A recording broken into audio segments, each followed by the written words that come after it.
شو ما بدكم هيك اشياء، حتى البنزين شفتوا دم.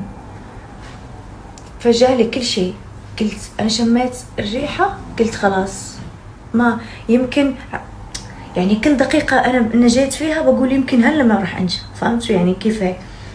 شميت ريحة البنزين قلت خلاص بموت بنفجر هون يمكن. بعدين فتحت الباب لقيت الدم قلت شكلي انا اصلا ميتة وهذا دمي.